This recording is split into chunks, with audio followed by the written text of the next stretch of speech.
I thought rather than having small groups today, that we would do a big Q&A kind of session, because after watching that, even though I was there, you know, it was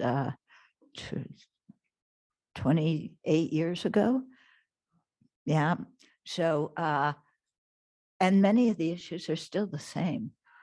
And so I thought you may have questions about it because of the community here. I think I'm the only one who's lived long-term in India. You've lived some time and you have, but since a lot of it was referencing the cultural differences between Tibetan culture and Western culture and how we bring the Dharma and the Vinaya to the West. So I thought people would have questions about that. So rather than a discussion, do a Q&A. So you're on, folks. What are your questions? Yeah, people online, you can, is there a function to raise your hand? How do you want them to do it? If people online could raise their hands, which you can find at the bottom under the reactions button, that will help. That way we're not talking all over each other, and then I can call on you.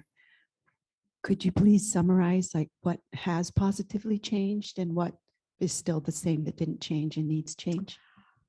Okay, what has changed?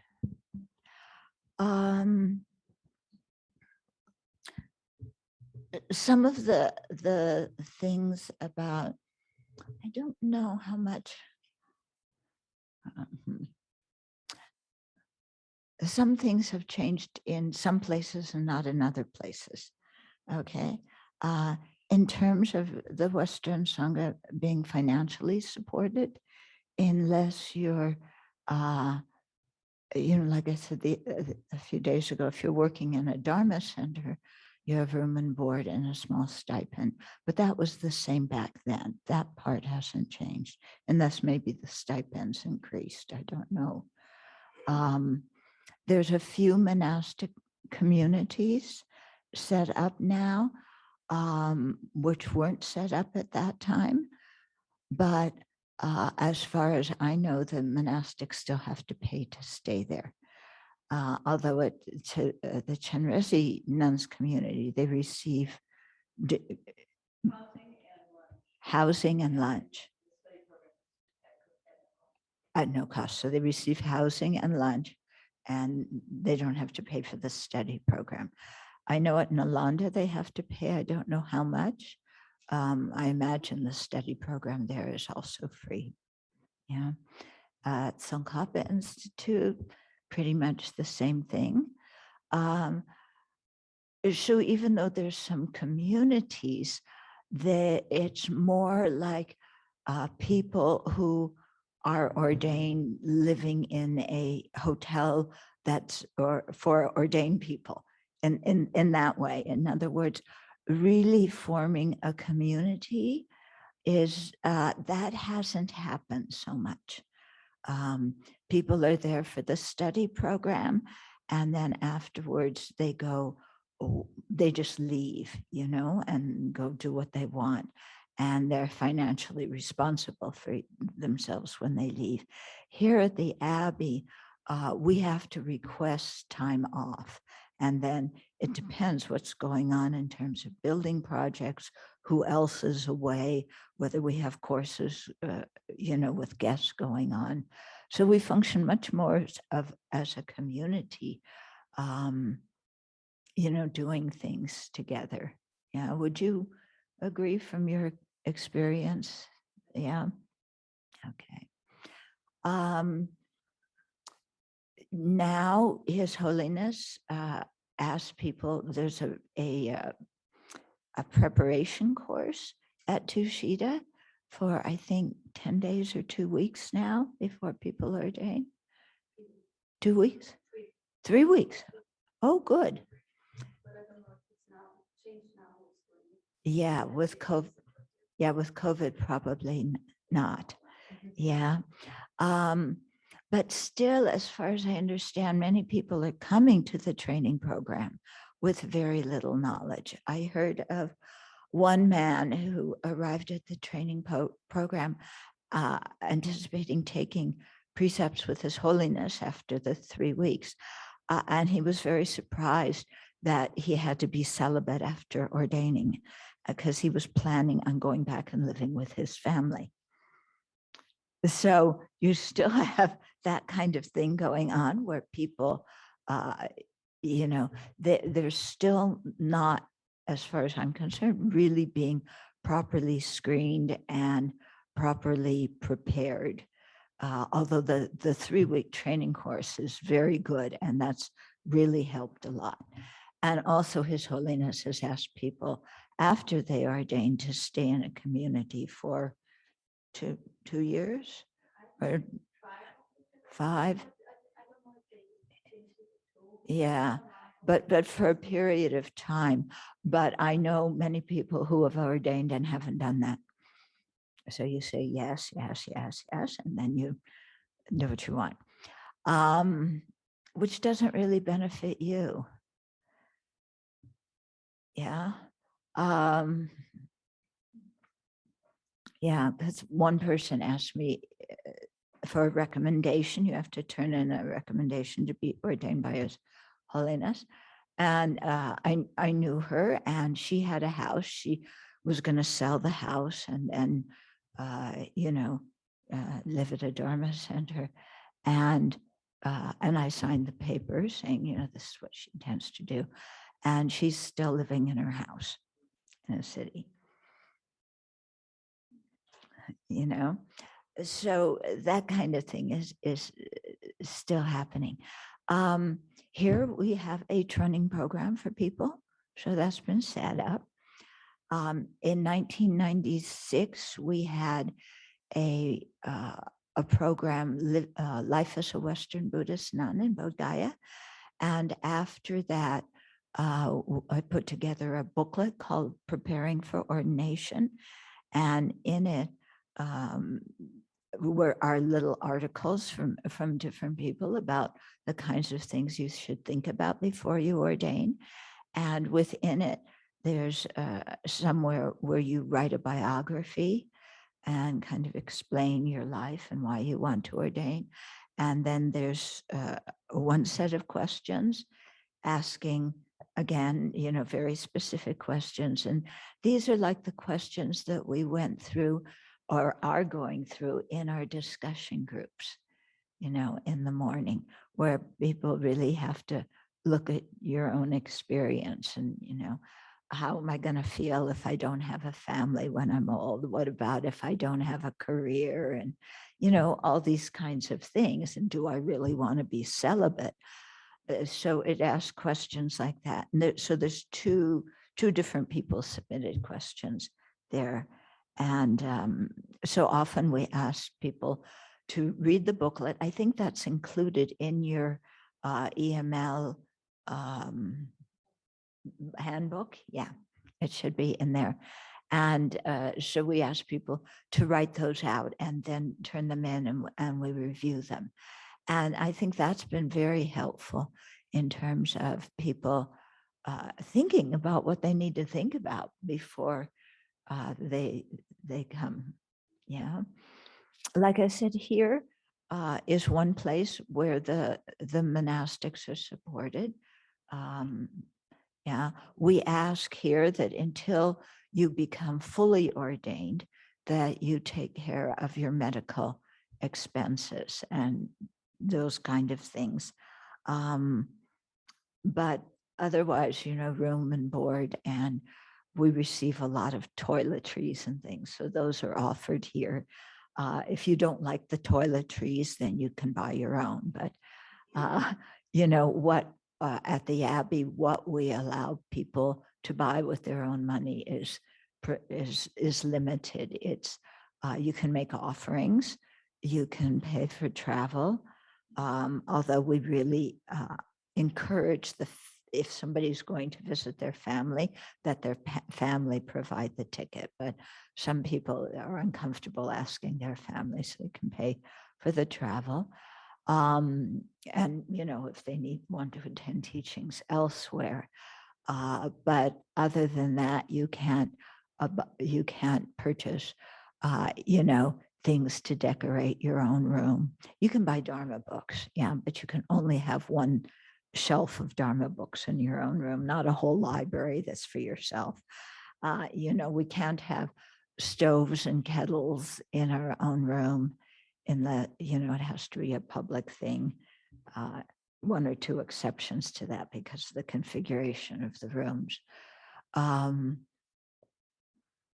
Yeah, so it's quite limited. You know, people can't just go into the city and buy what they want and do what they want. And you know, like I was saying the other day, you're going on a chore and you hit a movie and McDonald's and Starbucks, you know, on the way back because there's no coffee here at the Abbey. You know, some people cheat. It's like, okay, I gotta go. Yeah, so Paolo, if you're at the airport, this is it for you, you know, last coffee before you get here. Better to illustrate your renunciation and not have it. Okay, although you might have already. No? Okay, good. So, yeah, so we really try and, you know, limit things to create a special environment where people can really practice without being distracted, you know, by, you know, wanting to hang out and talk. That's the thing at Dharma centers. If you're ordained and working in a Dharma center, you're with lay people. And so, you know, at lunch you hang out and talk, in between you hang out and talk. And people are talking about their movies and they're talking about their kids and they're talking about all sorts of other things that maybe as a monastic you don't really want to hear. Yeah, so it makes afflictions arise, you know. What else has changed? That sentence is still in the ordination ceremony. There's still no Bhikshuni ordination for the Tibetan nuns. We do it here because, you know, our nuns have Bhikshuni ordination. They go to Taiwan to receive it. And we do the shikshamana, the training, the novice ordination and the training ordination here at the Abbey. And then people go to Taiwan. As far as gender equality, we've made our practices here pretty gender equal. It's still the same, you know, the way it's laid out according to Vinaya is that the nuns must wait 2 years before they take full ordination. And the monks can actually take novice and full ordination in the same day. But the way we do it here is everybody takes the novice, and the nuns also take the training on the same day. And then everybody waits 2 years before taking the full ordination.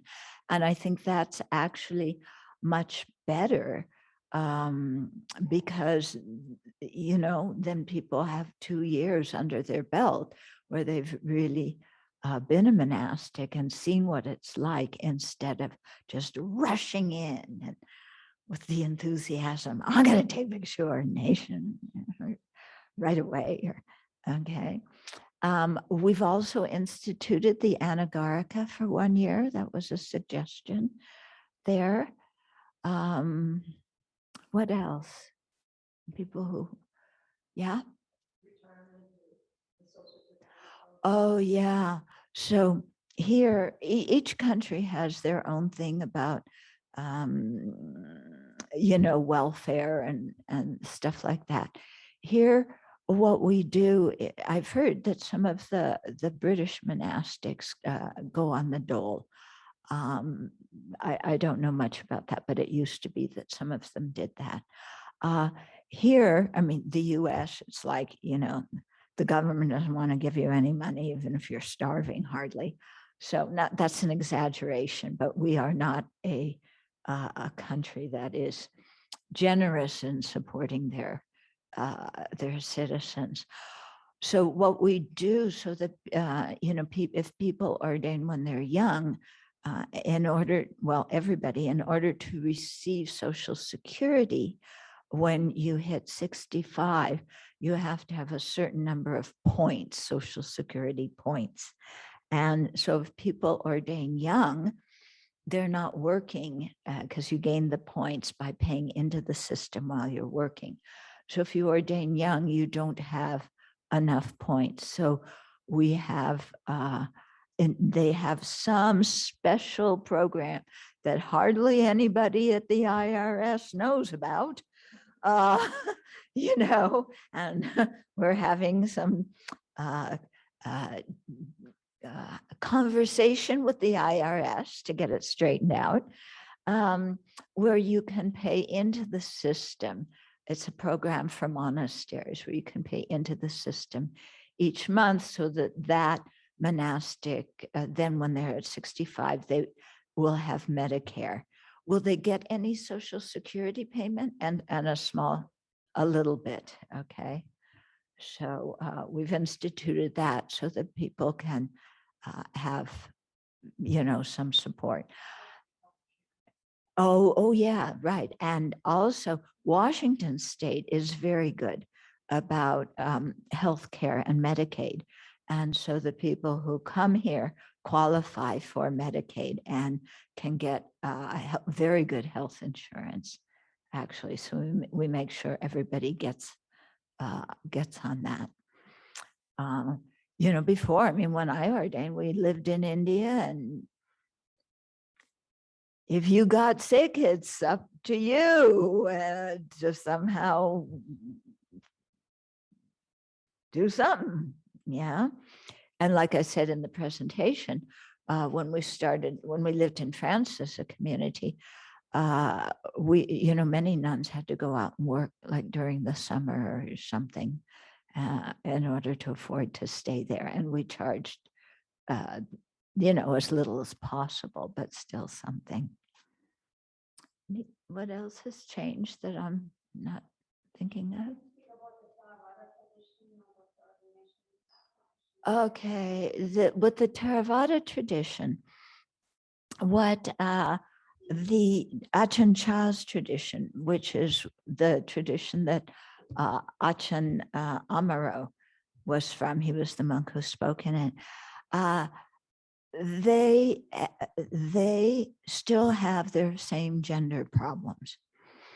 Okay, a few years ago, one of the monks, Australian monk from the Theravada tradition, and then a few Western nuns who had taken Bhikshuni ordination from the Chinese tradition, I think, or Vietnamese, maybe it was Vietnamese. Anyway, they gave a Bhikshuni ordination in Australia, and all hell broke loose afterwards. The monk was called back to Australia, to Thailand. There was a big discussion with the sangha there. They told him he could no longer give ordination in that tradition, although he still is giving ordination in Australia. So that was kind of the beginning of it. It wasn't a real good beginning.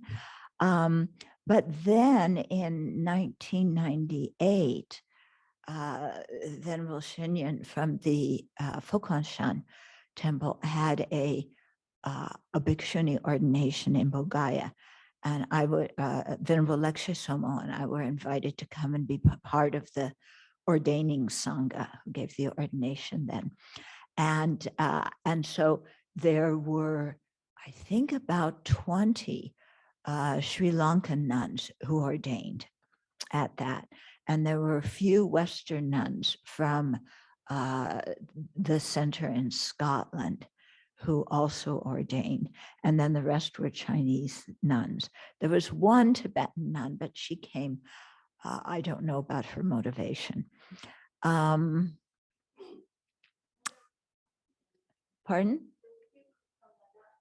They said that. but I don't remember Ladakhi nuns being there. Yeah, perhaps they were, but it's not in my memory. Okay. Yeah, because I remember seeing that that video, and I'm going, I don't remember them. Anyway, so those Sri Lankan nuns, then some Sri Lankan monks took them to Sarnath afterwards. And in the Theravada tradition, they have something called a dalikama, by which you can change Vinaya traditions. So they had received the Dharmaguptaka Bhikshuni ordination, and they did this ceremony of the dalikama and changed it into a Theravada Bhikshuni ordination. Those nuns went back to Sri Lanka. Some monks accepted them as bhikshunis. Many monks did not. The government still has not accepted them as bhikshunis. But they had permission, even when they hadn't been ordained for 12 years, which you have to be in order to be the preceptor to give the bhikshuni ordination. The monks who were in favor of the bhikshuni ordination gave them special permission to be the preceptor. And so they started giving more bhikshuni ordinations in Sri Lanka. And then one Thai woman went and took the ordination there and came back to Thailand. Maybe a few of them did. And then they, together with some Sri Lankan monks who came to Thailand, gave the Bhikshuni ordination there. And the Thai monks had a fit. And the government then forbid any foreign monks from coming to Thailand in order to give Bhikshuni ordination. Because there's a 1928 rule in Thailand, law by the government, that you cannot give Bhikshuni ordination there. Anyway, there are some Bhikshuni communities, or Bhikkhuni communities, you say in Pali, in Thailand. They go on Pindapat, and they're supported, and they're doing quite well. The lay people respect them and give them the sangha dana, the food offerings, and they live together in their own monasteries and practice well. So that's helped and improved. But the Ajahn Chah tradition still don't have bhikshunis. Yeah. Uh-huh. The whole statement that Ajahn Amaro said about the Sri Lankan nuns going to China and yet receiving the Theravada, and then was going to come back, and then they could start a Bhikshuni lineage. That whole conversation he had about that was, well, that and that it would happen. Okay. Well, that happened in terms of the Sri Lankans doing that. So that's what he was referring to. Yeah, Is I this was what you just referring talked that about? it was Sri Lankan nuns who in 1998 went to take the Dharmaguptaka lineage ordination in Bodh Gaya, and then their own Sri Lankan monks did the Dalikama and changed them into Theravada monks. So he wasn't referring to Thailand. He was referring to Sri Lanka to start the Bhikshuni. He was just speaking in general, because this was 5 years before that ordination where those nuns came to Bodh Gaya. Okay. Okay. Somebody online have questions? Venerable Donya, Okay. and then Paulo. Venerable Donya, where are you? Yes. Oh, just unmuted. No.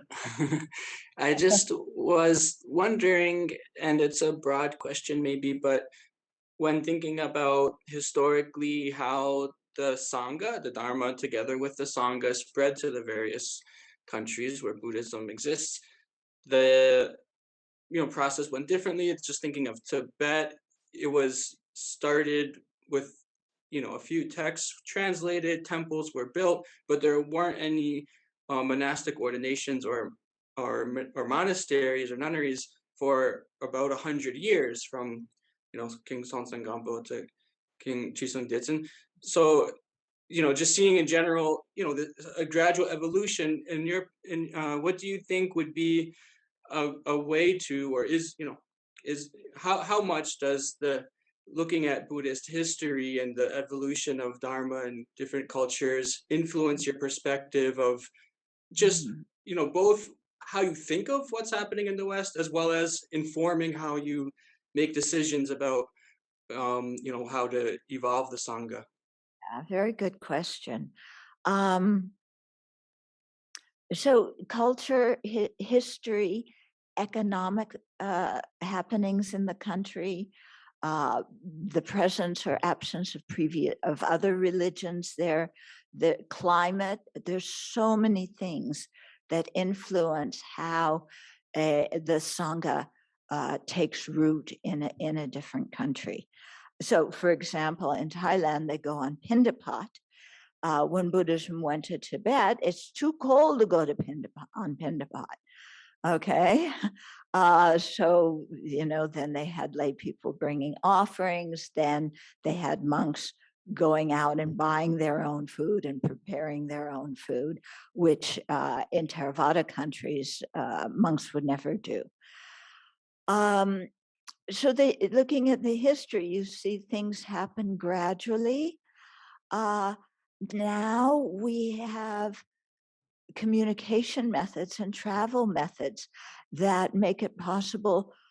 There's much more communication going back and forth. And so things happen like that much quicker. Okay.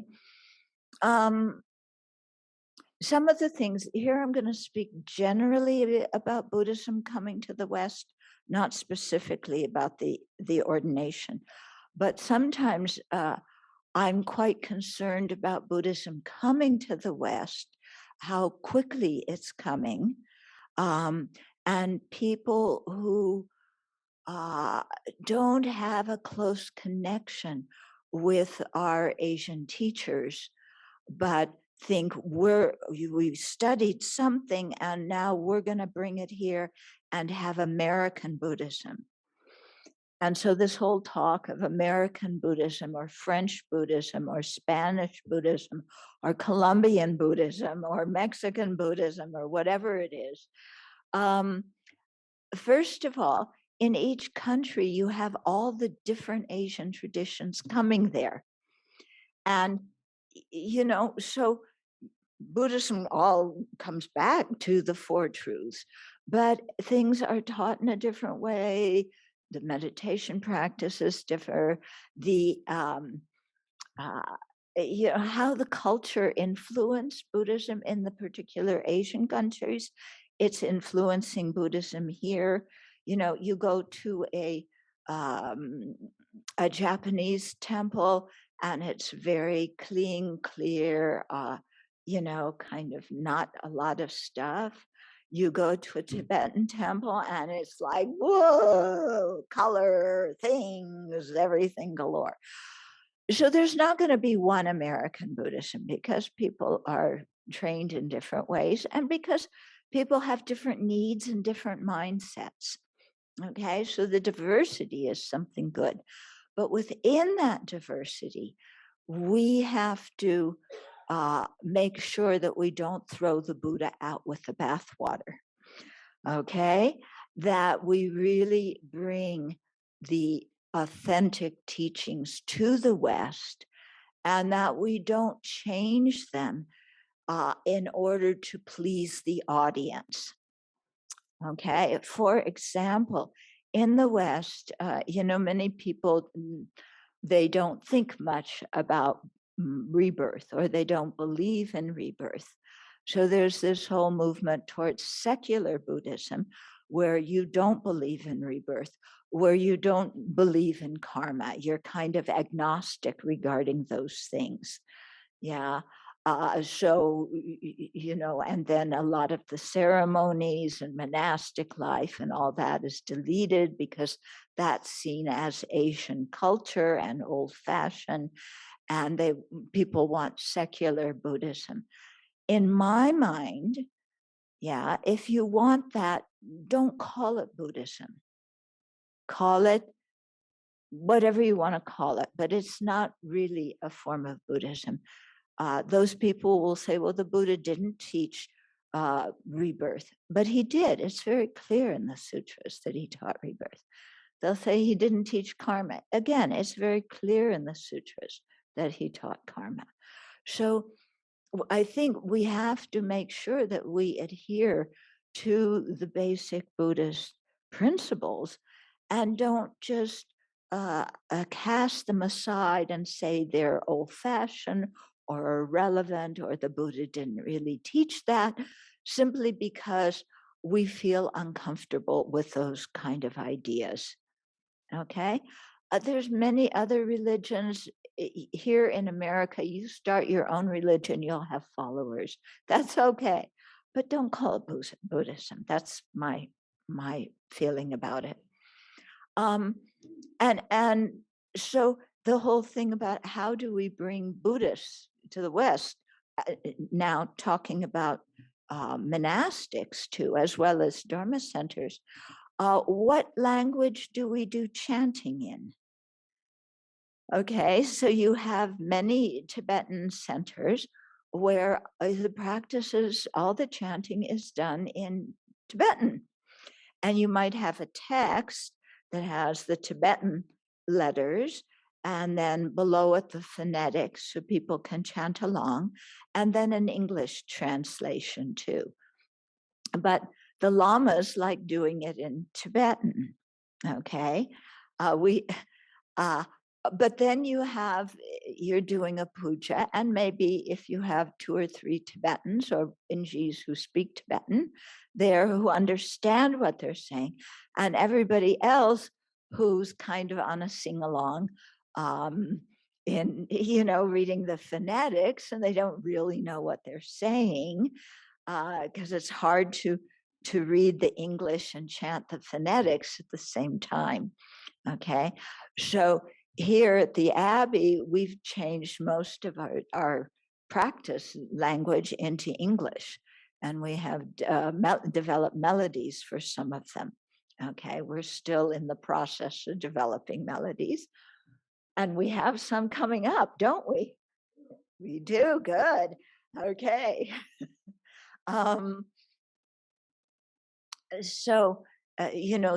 But then you want to make sure that you have good English translations. Yeah, if you're doing your studies and your your sadhanas and so on in English or Spanish or Russian or whatever language you're speaking. So we have to go carefully with that. Yeah. And I think my personal feeling is that it's important that we maintain a very strong link with our Asian traditions, because those people have the lineage of all the teachings. We don't have the lineage in English of all of the teachings. So we need to depend on them. So it's a juggling act of how do we learn from our Tibetan masters, and yet when we're living in the West, adjust certain things to conform to our culture. And this actually came up in the conference. His Holiness does speak about it in one of the other talks. So, for example, he was saying we don't need the Tibetan short horns and then the long horns, the ones that go, whoa. We have our bull down the road who does that. Yeah. Yeah, our neighbor has a big bull and he'll go, whoa, like the longhorns. But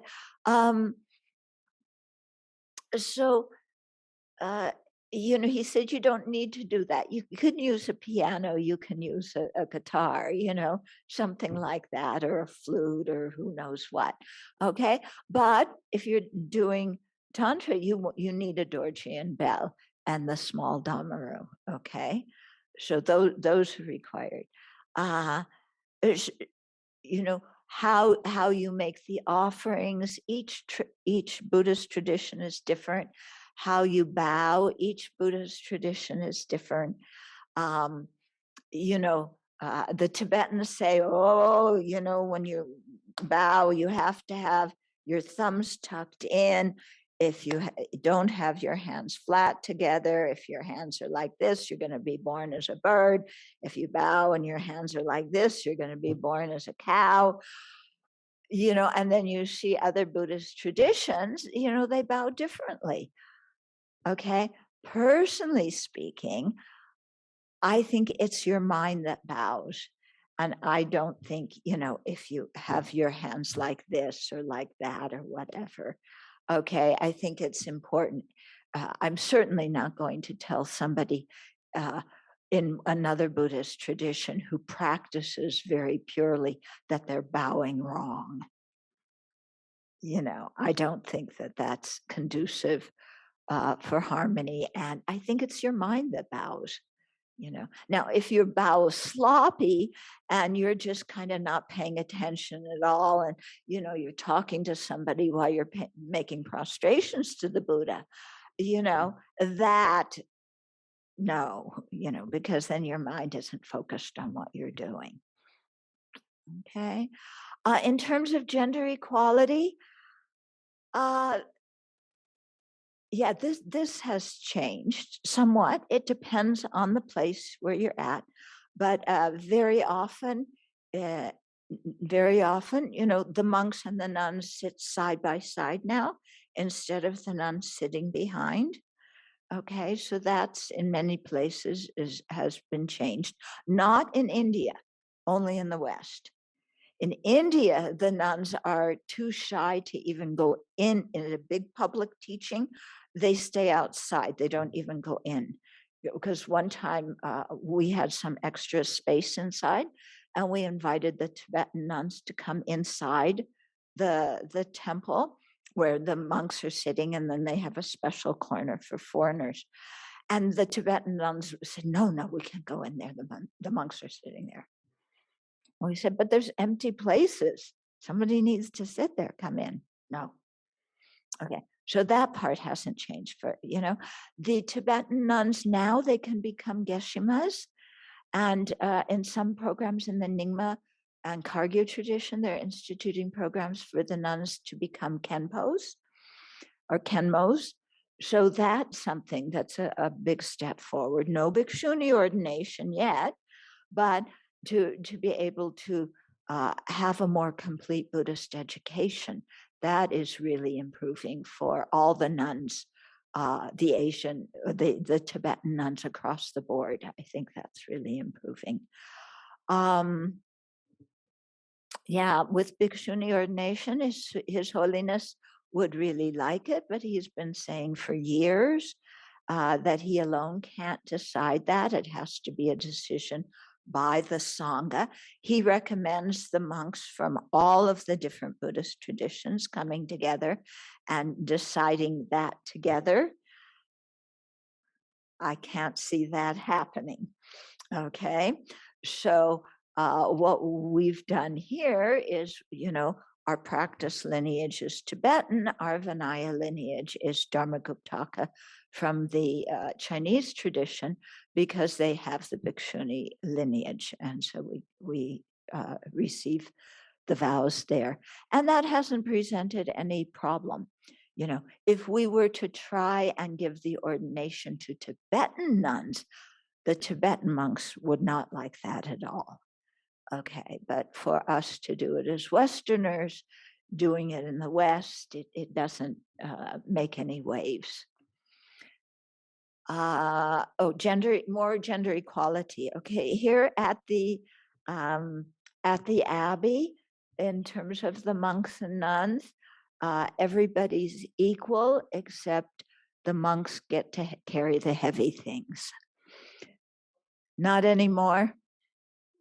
What, you're resigning? Oh, you have back problems. Okay, so all the monks who don't have back problems get to carry the heavy things. Okay, we've had some nuns here who can carry just as much, yeah. But in terms of our ordination order, we go according to, when you receive ordination. So the monks and the nuns are mixed up in the line. Okay. Yeah, but when we are in Asia, we do as the Asians do, okay? And we don't walk in and say, we're Bhikshunis, we're going to sit in front. That is not conducive for creating harmony and giving the Tibetan monks a good impression of Bhikshunis. So when in Asia, do as the Asians do. Yeah, but otherwise here with Westerners, we do it according to the date of your ordination. Anything else that's changed? Okay.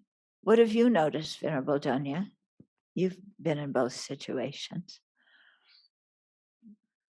Oh, differences in the Tibetans versus here?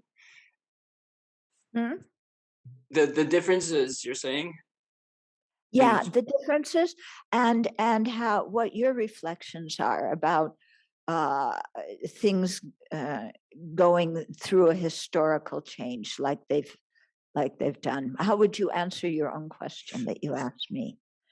Yeah, well, I would think of the one thing that comes to mind is seeing how just getting the culture familiar with, to put it in a manner of words, the Buddhist face, the face of Buddhism, which I think literally is kind of how it happened in Tibet.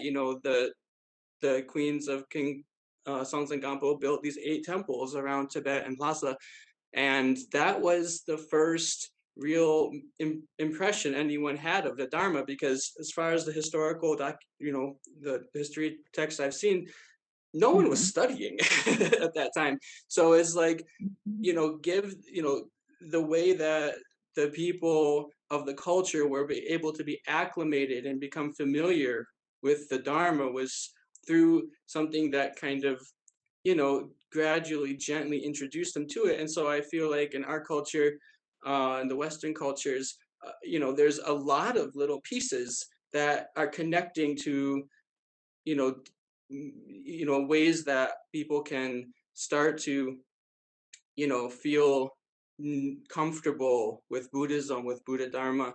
So I'm not answering in terms of monasticism. I'm just more answering in terms of, the culture kind of opening up to Dharma, things like the mindfulness movement and the different connections with psychology.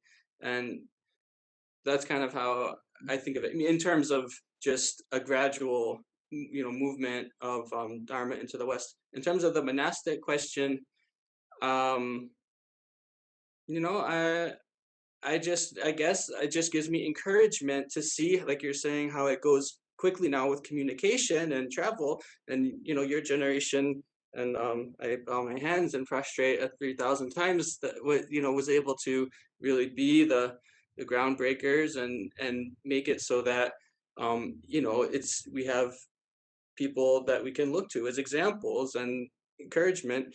But it's just the fact that the Abbey already exists after you having ordained only 40 years ago is, I think, an encouraging example. It didn't take 100 years for a monastery to be built, So I think that's that to me, that just is a good sign, even though it's slow going. Some of the things we'd like to see changing, maybe not as quickly, but it's making pretty good progress, I think. Okay, thank you.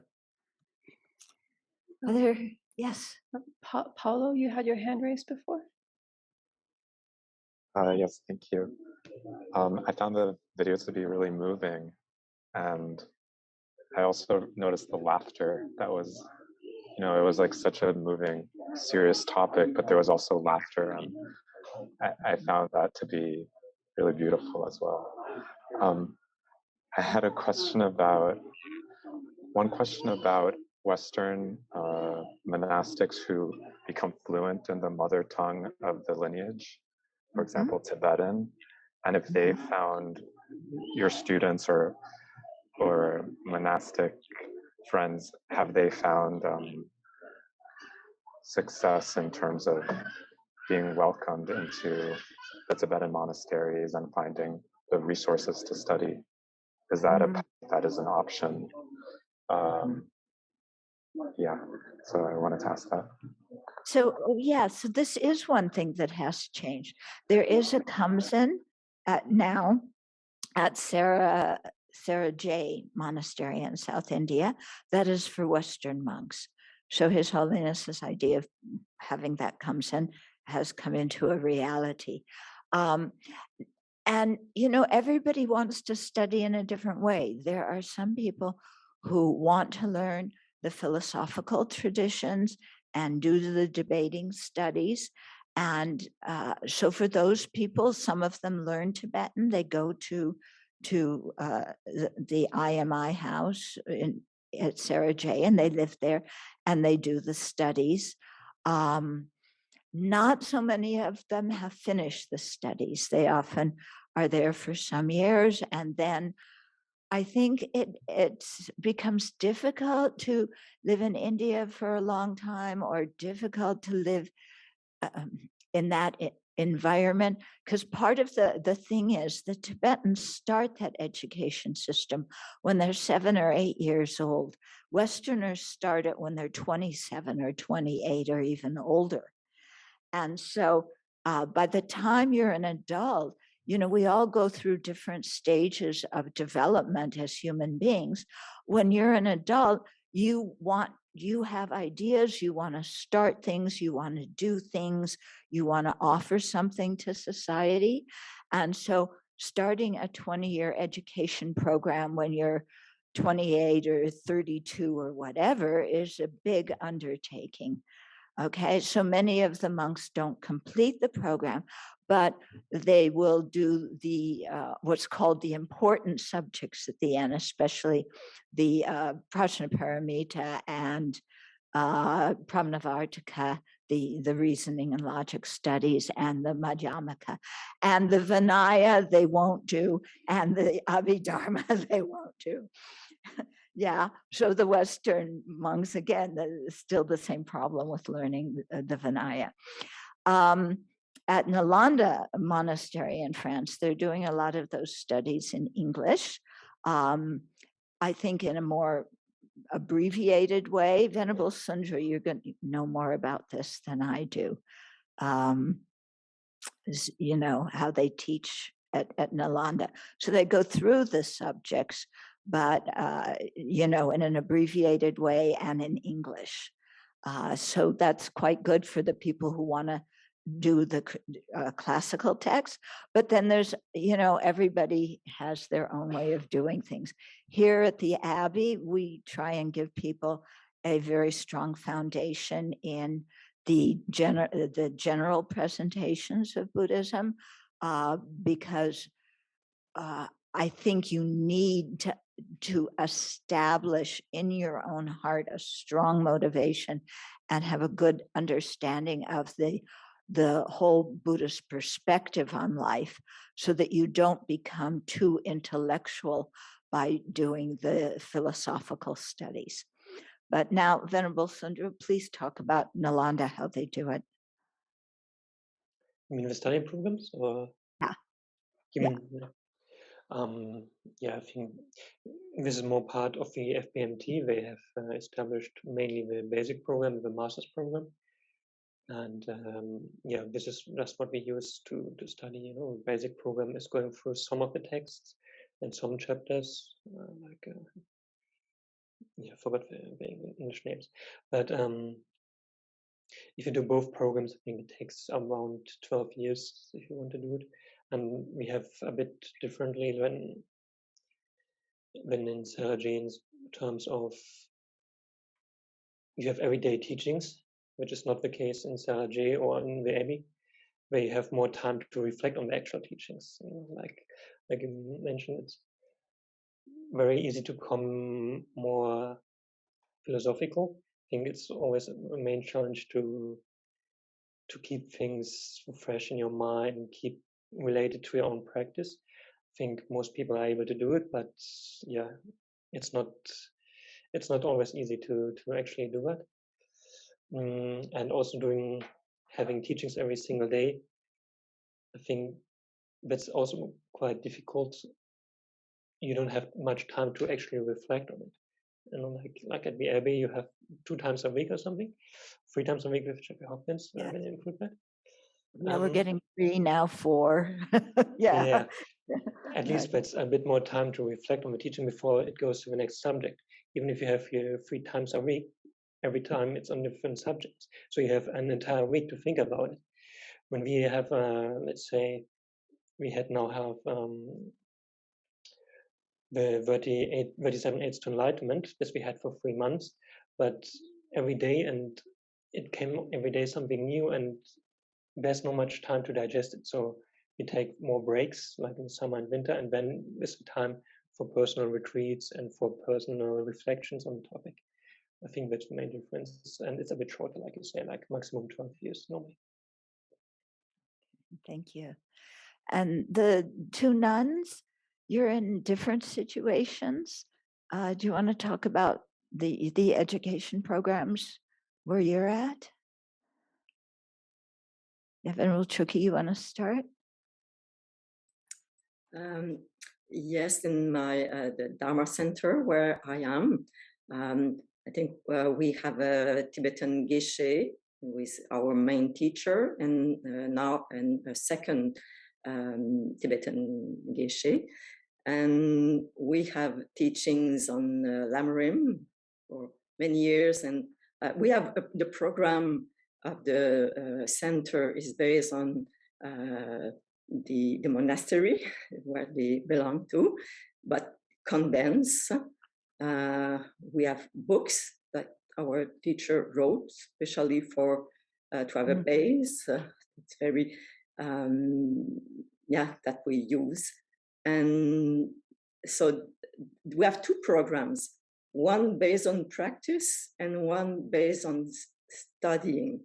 So the first program was really intended to that give just the base that we need to know, to have an understanding of the Buddhist path, but to lead us through practice, because our teacher wanted to avoid the intellectual,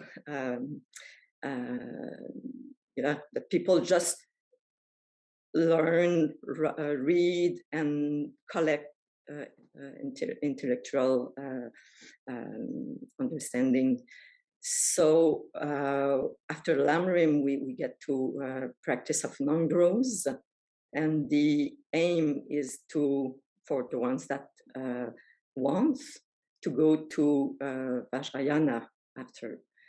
But it's interesting that all this the program was there, but everything was introduced slowly. When there were more people interested. So now we after 20 years, we just arrived at the last stages, and the study program was introduced because some of the students were more interested by learning the text as in Tibetan monasteries.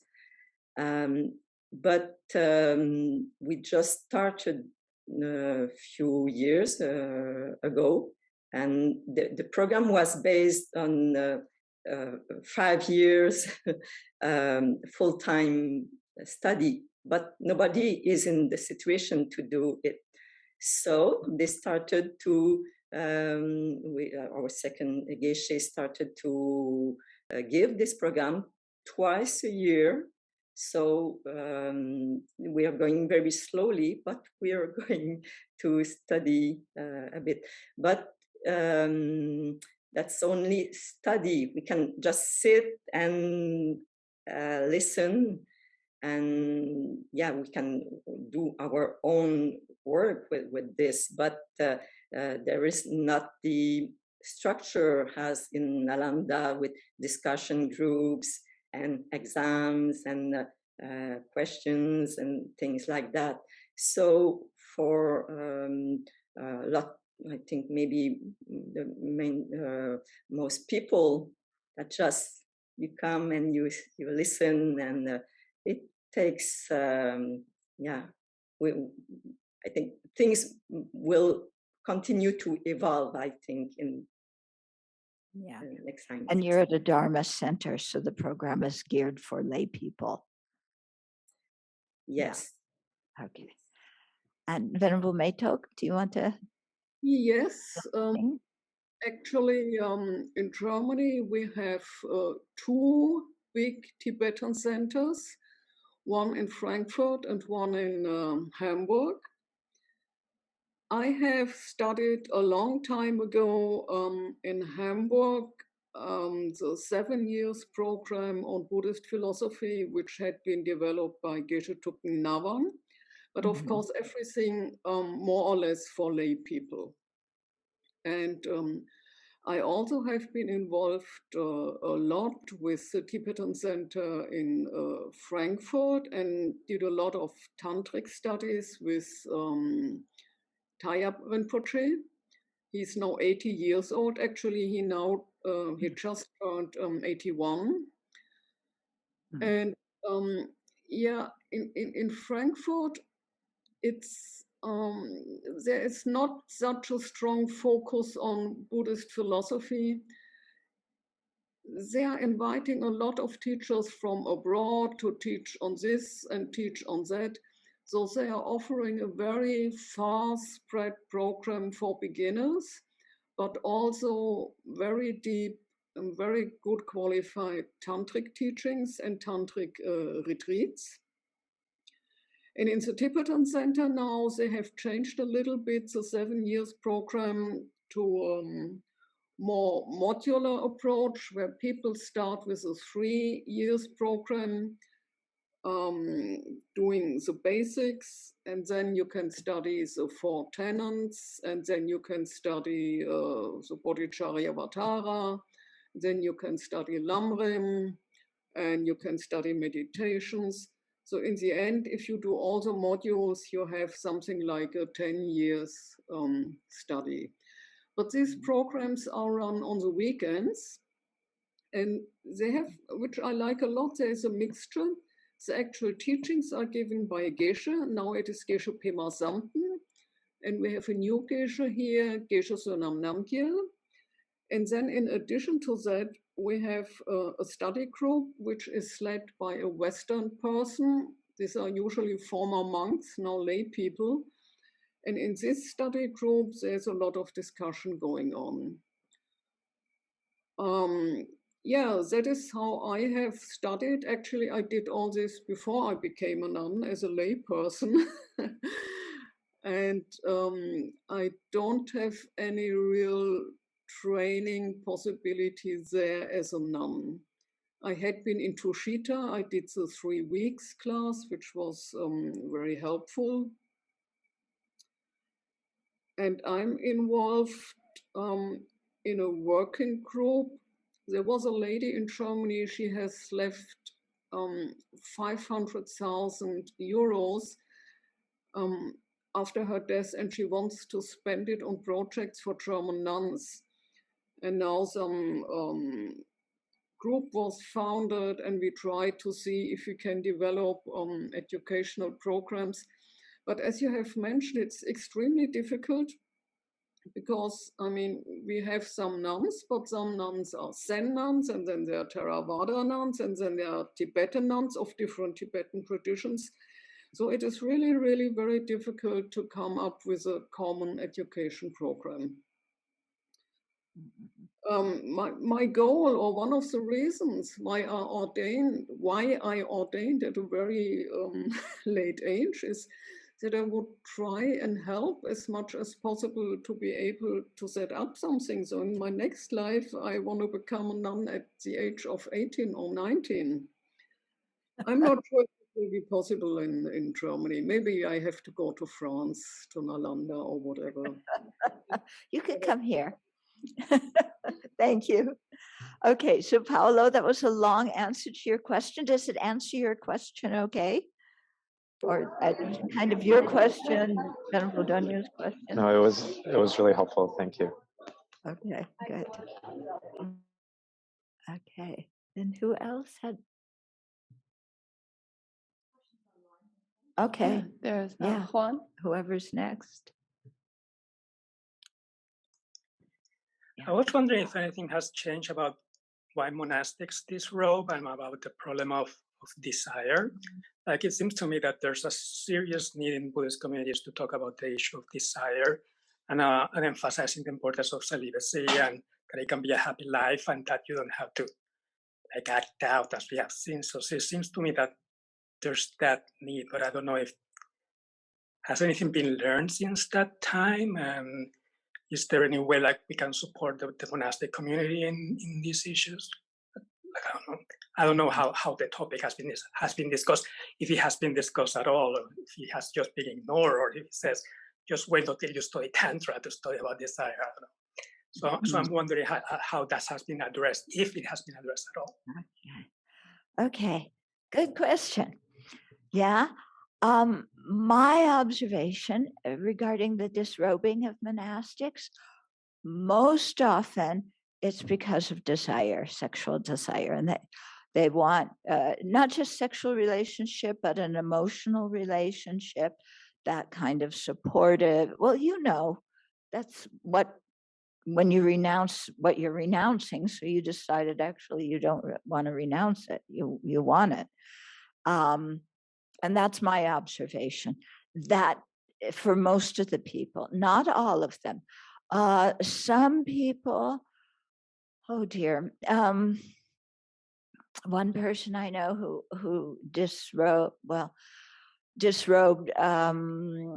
because she was getting older and she didn't have much money saved, and her brother was really saying, look, you have to get your financial situation together before you get too old to work. So she disrobed and she, got a job and started working. Another person I know disrobed after one of the scandals with one of her teachers sexually harassing people. And she said she couldn't represent the institution anymore after that happened.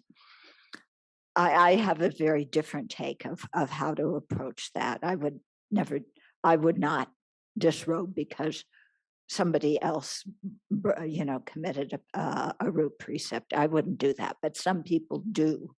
Okay. Some people, their teacher passes away and their refuge was more in their teacher, the personality of the teacher, than the Buddha Dharma Sangha. So when their teacher passes away, they feel like, the basis of their Dharma practice is no longer there. Let me think. Who else? With the monks, it's mostly because they want a relationship. Yeah. With the nuns, not always. Yeah. There's different reasons. I haven't taken a tally. This is just off the top of my head what I remember. Huh? Cultural differences between the Tibetans and the West. Well, Tibetans, you don't even say the word, you spell it. Okay, you spell in Tibetan however you spell it, S-E-X, and you do not say the word. That's the level of openness in the Tibetan monasteries. In Tibetan monasteries, homosexuality does not exist, according to what they say. Of course it exists. Yeah,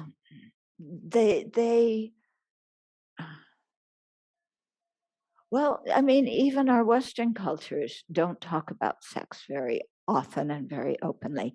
It is one of the discussion topics, and it's coming probably on I can't remember which day, but it's coming. Okay. Yeah, because I think it's very important to talk about this quite openly and honestly, which does not happen in Asian cultures. Among the Chinese also, don't talk about it. The Thais don't talk about it. Yeah. So the thing is, how you're taught is to meditate on the parts of the body and really look at what the body is of the person that you desire and also of your own body. And that reflection is actually very helpful for sexual desire. For emotional desire, not so much. Okay, but for the sexual desire, really looking at what the body is and what is it that you find so attractive. You know, is it the spleen? Is it the pancreas? Maybe those intestines are really hot.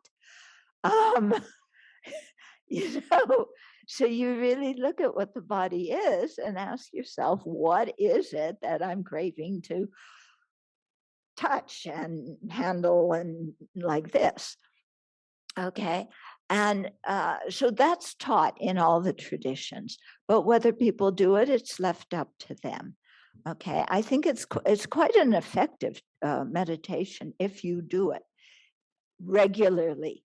If you do it every once in a while, it's like any meditation you do every once in a while. It's not going to affect your mind that much. Okay. In terms of the longing for an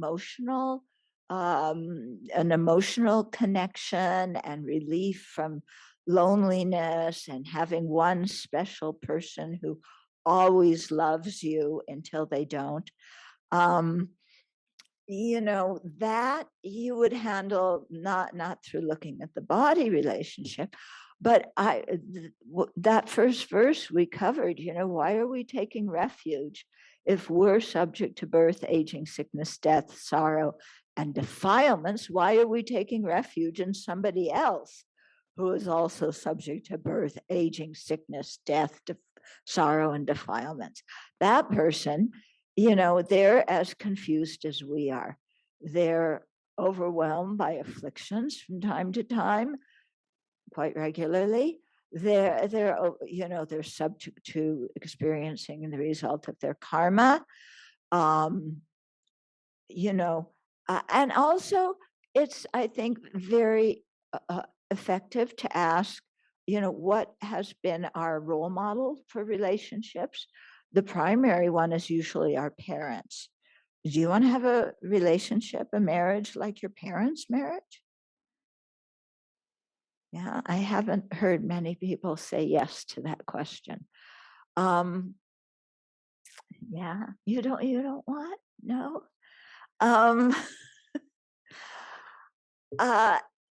So there, I think, and this is why living in a sangha community is important, because you know, if you live in a community and you have the kind of discussion groups that we've been having this last week, then you can open up and talk about your problems or your desire and how to handle it.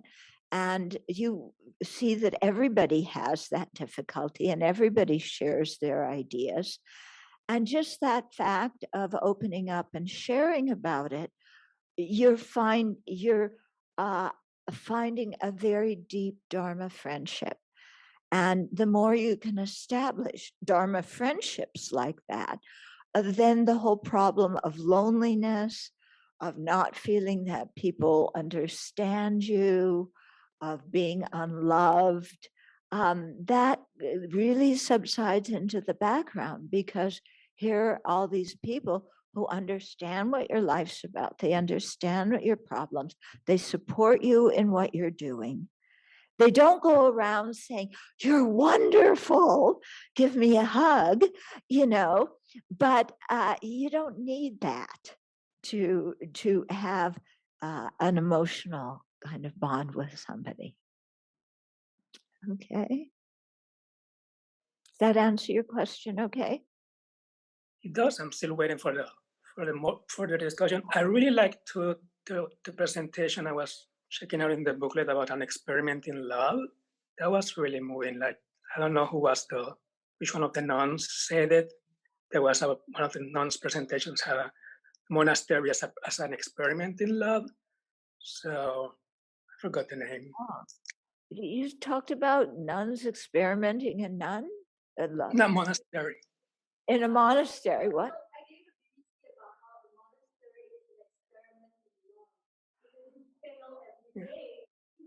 Okay. Yeah, it was a beautiful one.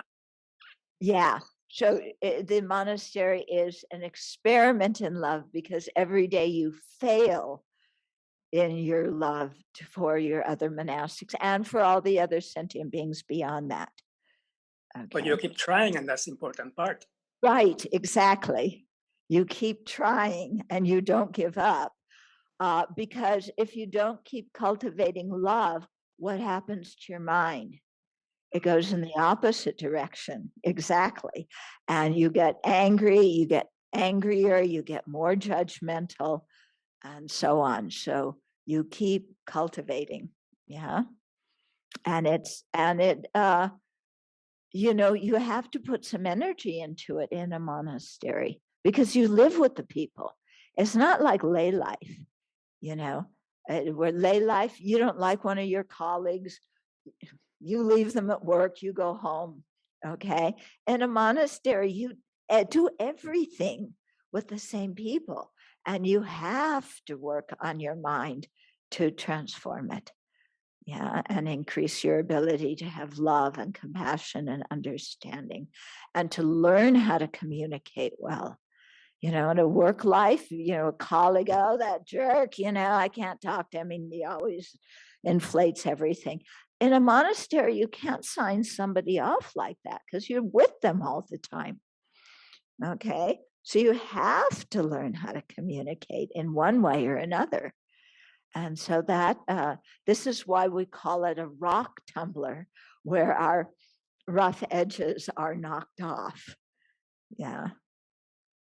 So it's very effective like that. And we joke about it. Sometimes it's so effective at the Abbey that you want to run down that hill and not come back. But we joke a lot about that. And so everybody knows, yes, sometimes you get in that mood and you want to take off down the hill, but you stay here. Yeah, you stay here. You work it out somehow.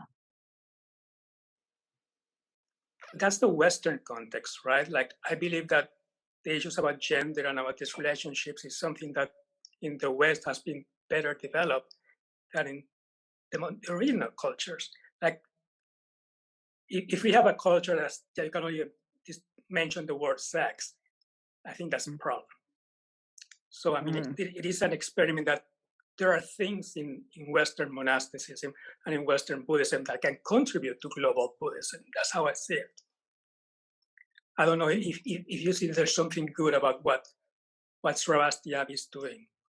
Like, there's something that is new and that is original, and that it is a positive contribution to Buddhism in the world. Of course, I think what the Abbey does is the best. Yeah, I think so too. the best ever. Yeah, everybody should become like us, but they don't have to. Okay, because people have different needs, different interests, different wishes, and so we're here.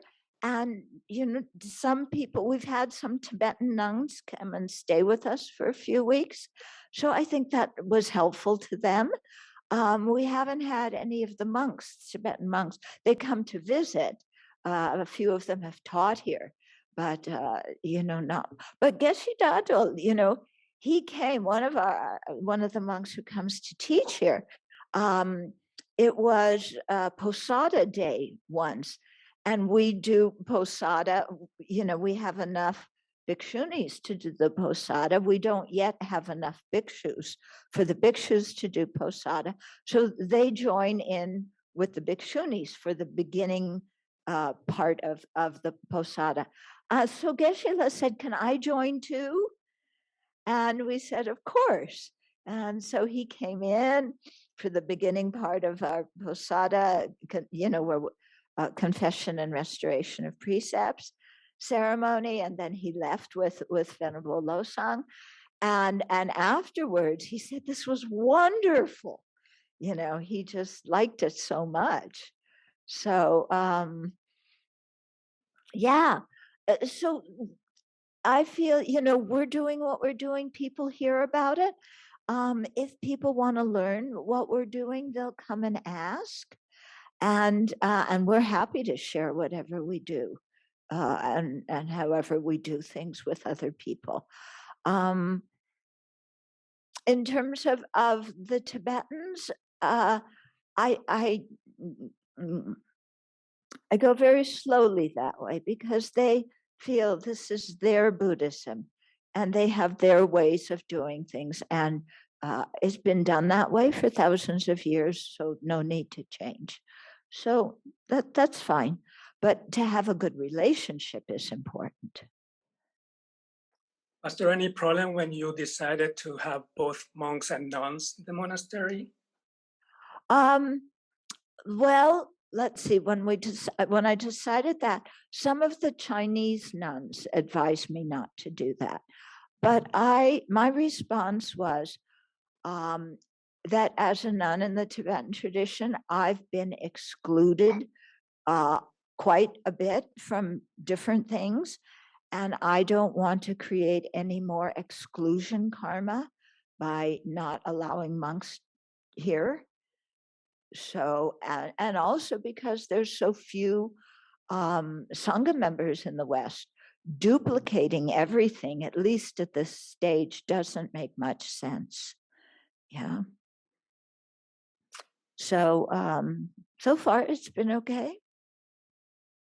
Good. Yeah, we'll see how it goes. If it's not okay, then some people will be walking down the hill. Maybe not running, but walking. Okay. Okay. So we have to stop now. Again, we've gone over time. I didn't look at the clock. So let's dedicate.